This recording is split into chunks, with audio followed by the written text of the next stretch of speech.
The text message appeared on my phone at exactly 8:47 p.m. My wife, You make this far Rebecca, too said she easy, would be working Rebecca. late in the city again. Just another long night at the office. Just another excuse that had become painfully familiar over the past 6 months. But this time, my hands trembled as I typed a response that would change everything. Tell Lyle, his wife is waiting for him. The moment I hit send, my heart pounded so hard I thought it might break through my chest. Before we begin, take a moment to like this video, comment below, share it with someone who believes in kindness and second chances, and subscribe to the channel for more emotional stories that touch the heart. For nearly 15 years, Rebecca and I had built a life together in Columbus, Ohio. It wasn't a perfect life. No marriage ever is. We had faced layoffs, medical bills, family tragedies, and countless sleepless nights raising our son. But through every storm we had stayed together. At least, that's what I believed. Then, little things started changing.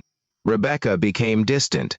Her smile felt forced. Her phone was always turned face down. She started taking business trips that had never existed before.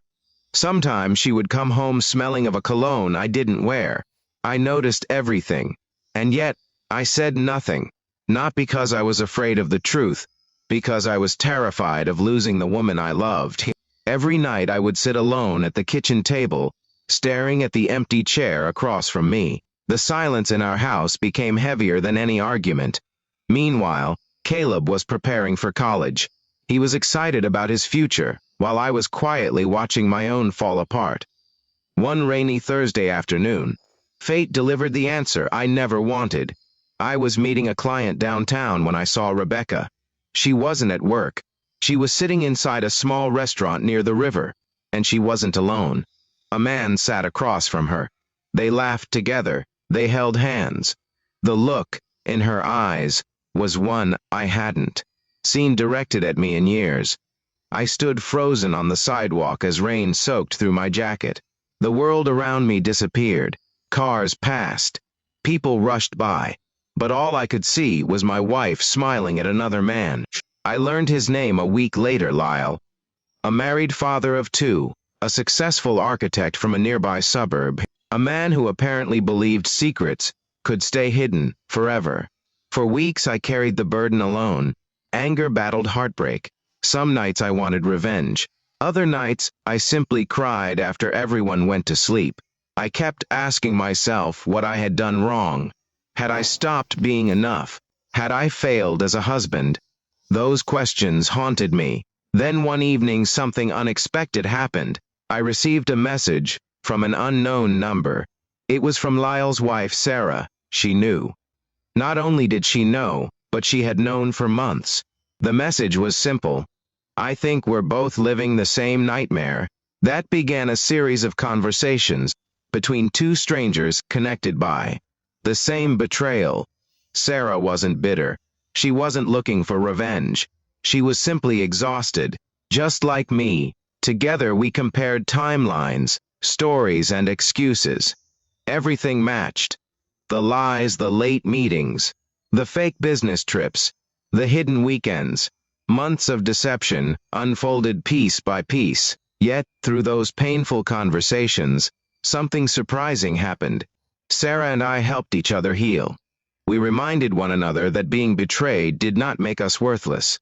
That another person's choices were not a measure of our value. For the first time in months, I began seeing myself clearly again. Then came the night of the message. Rebecca texted me saying she would be working late. I already knew where she was. I already knew who she was with. And so I sent those 7 words. Tell Lyle his wife is waiting for him.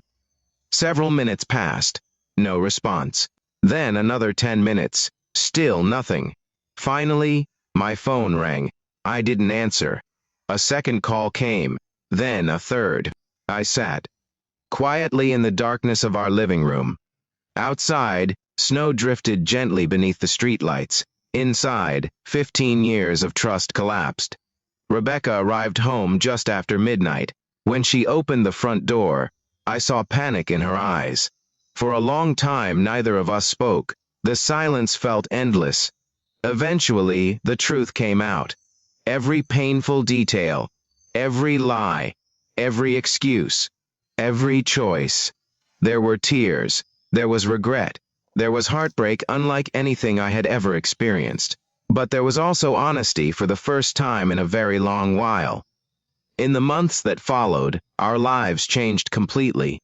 Some people expect stories like this to end with dramatic revenge, but life rarely works that way. Rebecca and I separated, not because I hated her, because trust once broken requires more than apologies to rebuild.